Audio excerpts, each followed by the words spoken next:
እንግዲህ ይሄ ችግር ቆየት ያለ ቢሆንም አሁን በጣም እየተባባሰ እየተጋጋለ እየሄደ ነው።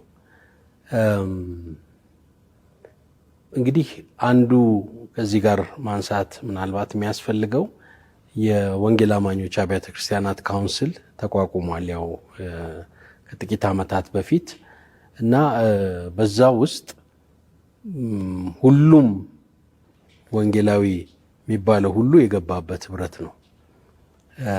ምስረታው ላይ አንዳንድ ጥያቄዎች ተነስተዋል፣ እኛ አንስተናል። እንዴት ነው አንድ አይነት እምነት አቋም የለንም በብዙ ነገር፣ ሰው ማን ነው በሚለው ላይ፣ በክርስቶስ ማንነት ላይ፣ በእነዚህ በጸጋዎች ላይ ብዙ ነገሮች በጣም ዝብርቅርቅ ያሉ ነገሮች አሉና ይሄ ሁሉ እንዴት ነው በአንድ ህብረት የምንገባው የሚል ጥያቄ ተነስቶ ነበር እና ይሄ ነገር ወይ ተጣርቶ የሚገባው ሁሉ የሚያምነውን ነገር ተብሎ ኮሚሽን ተቋቁሞ ኮሚቴ ተቋቁሞ 7 አዕማደ እምነት ተብሎ ዋና ዋና እምነቶች ተብለው ሁሉ የተወሰነ ሙከራ ተደርጓል። በዛ እየታየ የሚል ነበር። በኋላ ግን አንድ ላይ ይግቡና እያስተማርን እያስተካከልን እንሄዳለን የሚል ነገር መጣ። ያው በችኮላም ነበር። ካውንስሉ ተቋቋመ። ስለዚህ ካውንስሉ አንድ ቤት ገባን ማለት ነው። የተለያዩ መንፈሳዊ ፕሮግራሞች አንዳንዴ ካውንስሉ ያደርጋል። አብረን አደባባዮች ላይ የተለያየ ቦታ እንታያለን እና አሁን አንድ ነን የሚለው አስተምሯችንም አንድ ነው፣ አንድ ቤት ነን የሚለው ነገር እየጋለ እየደመቀ መምጣት ጀመረ። እኛ በፊትም ቢሆን ካውንስሉ መንግስታዊ ጉዳዮች ላይ፣ መብት ላይ፣ የቀብር ቦታ፣ የአምልኮ ቦታ፣ ሌሎች በጣም የካውንስሉ መቋቋም ለእኛ በጣም የጠቀመን ነገር አለ። ህጋዊ ሆነናል፣ እንደ ማህበር አንቆጠርም። ብዙ የሰራው በጎ ነገሮች አሉ። በቃ እሱ ላይ ያተኩር። ይሄ ኮንፍራንሶች፣ መንፈሳዊ ነገሮች ሌሎችን ግን ለህብረቶችና ለቤተ እምነቶች ይተው። ምክንያቱም አብረን እነዚህ ቦታዎች መታየታችን ታች ላለው ህዝባችን ግራ መጋባትን ይፈጥራል። አሁን ለምሳሌ ሐዋርያት ነቢያትን እንግዲህ ይህን መግለጫ ወጣን። እኔ ነገ የሆነ ካውንስል ስብሰባ ላይ ሐዋርያና ነቢይ አብረን ልንታይ እንችላለን እና ሰው ታች ያለው ግራ ይገባዋል። በዚህ በኩል አብራችሁ ትሰራላችሁ፣ በዛ በኩል ደግሞ አትጋብዙ ትላላችሁ የሚል ኮንፊውዥን በጣም እየተፈጠረ ስለመጣ ካውንስሉ ጠቅሞናል። ከካውንስሉ ጋር አብረን መስራታችን እንቀጥላለን። ቃለ ሕይወት የካውንስሉም የመሪነት ሮል ሁሉ ተጫውታለች። ነገር ግን ክሊርሊ እምነታችንን ማሳየት አለብን። በምን እንደምንለይ ምን እንደማንቀበል መስመር ካላሰመርን በስተቀር ይሄ አደገኛ ነገር እየሆነ ሄደ። ካውንስሉ ያንን ለማስተካከል አቅሙም እንትኑም የለውም አዲስ ሞመንት። ስለዚህ እኛ ህዝባችንን ለመጠበቅ ስንል ይሄን መግለጫ ማውጣት አለብን። ብዙ ዲስከሽን በኋላ ነው ይሄንን ያደረግነው እና አሁን በየመድረኮች የቃለ ሕይወት መድረኮች፣ ኮንፈረንሶች ነብይ ከሌ ሐዋርያ ከሌ ምናምን ተብለው የሚጋበዙባቸው መድረኮች እናያለን። አልፎ አልፎ ነብይና ሐዋርያትም የሾሙ የቃለ ሕይወት አጥቢያዎች ሁሉ እንዳሉ እንሰማለን እና ይሄ ነገር እንዴ ለምን እንዲሆነ ስንል ግራ መጋባት ያመጣል። አብራችሁ አይደላችሁም ወይ የሚል ነገር። ስለዚህ ህዝባችንን መጠበቅ አለብን። ደግሞ እነዚህ ሐሰተኛ ሐዋርያትና ነቢያት ታርጌት የሚያደርጉት ያላመነው ህዝብ ጋር አይደለም የሚሄዱት፣ ወንጌል ያልሰማበት ቦታ አይደለም የሚሄዱት። ቀጥታ የሚሄዱት የወንጌል አማኝ ተብሎ ለመንፈሳዊ ነገር ሴንሲቲቭ ወደ ሆነው ህዝብ ነው የሚሄዱት። የሚበዘብዙትም ገንጥለው የሚያወጡትም ቸርች መሰረትን የሚሉት ከሌላ እየወሰዱ ነው።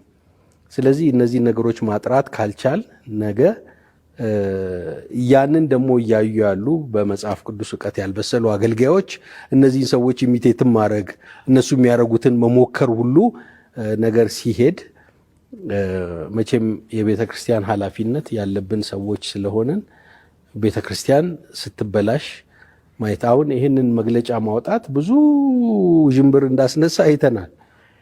ግን ያንን ፈርተን ቤተ ክርስቲያን ተቦርቡራ ተሸርሽራ በተኩላዎች መንጋው ሲበላ ማየት ትክክለኛ ነገር አይደለም። ስለዚህ አቋም ወስደን ይህንን ለመግለጽ የፈለግነው በዛ ምክንያት ነው። ስለዚህ አስተምሯችንም እንዲጠራ ሰውም እንዲያውቅ አንድ ነገር ማለት የምፈልገው ሰዎችም ሌብል ሊያደርጉን የሚሞክሩት ነገር አለ። አሁን የተነሱ መሪዎች የጥቂት መሪዎች ሀሳብ ምናምን ቃለ ሕይወት የምትመራው በከረንት መሪ ማን ነው በሚለው አይደለም። ፋይናል ኦቶሪቲያችን እኛ የእግዚአብሔር ቃል ነው። የእግዚአብሔር ቃል ምን ይላል? የቃለ ሕይወት ቤተክርስቲያን መተሪያ ደንባችን ላይ አለ። እሴቶች ብለን ከዘረዘርነው የመጀመሪያው የእግዚአብሔር ቃል የበላይነት ነው የሚለው። የእግዚአብሔር ቃል እንደሱ ነው የሚለው።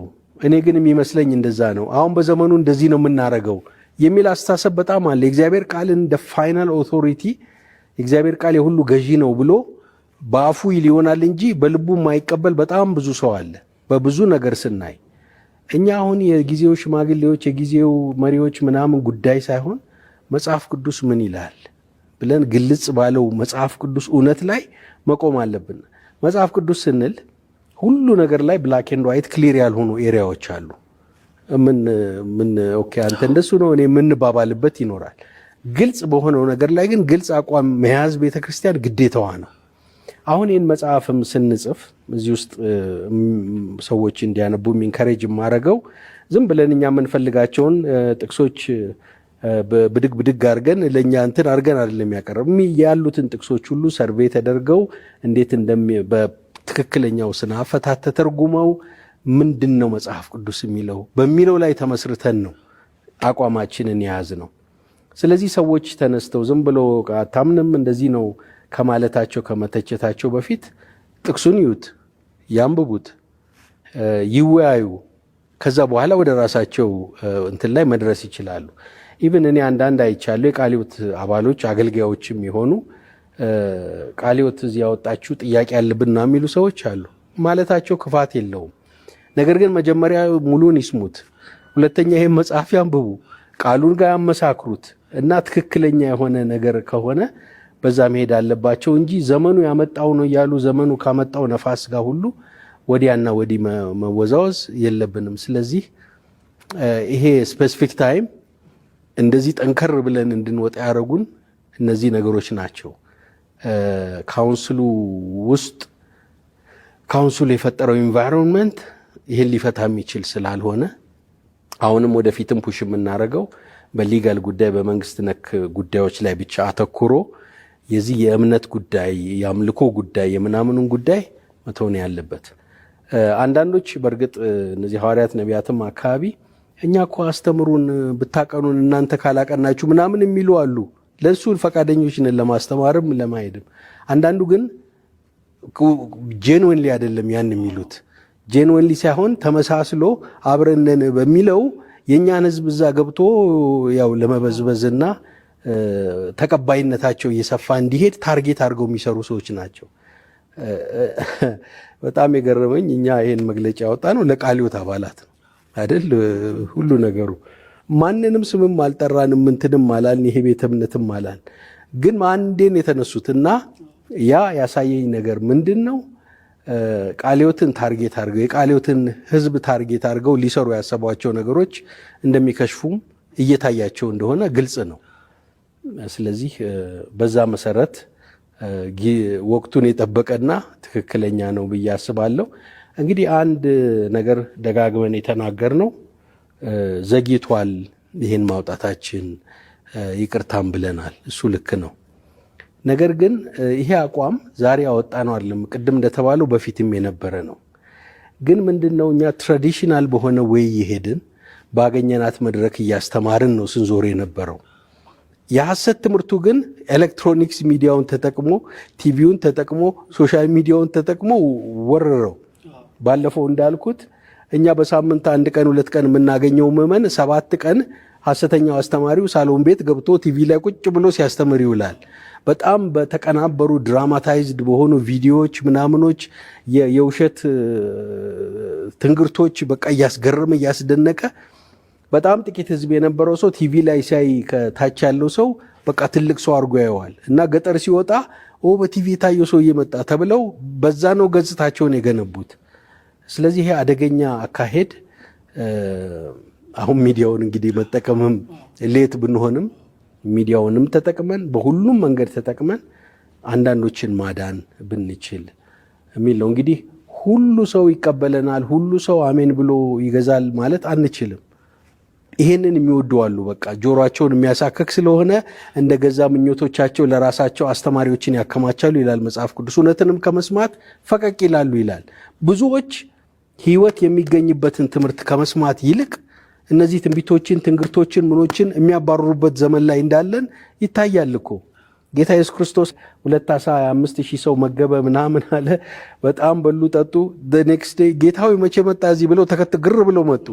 እናንተ የምትፈልጉት እንጀራ ስለበላችሁ ነው እንጂ እኔን አይደለም።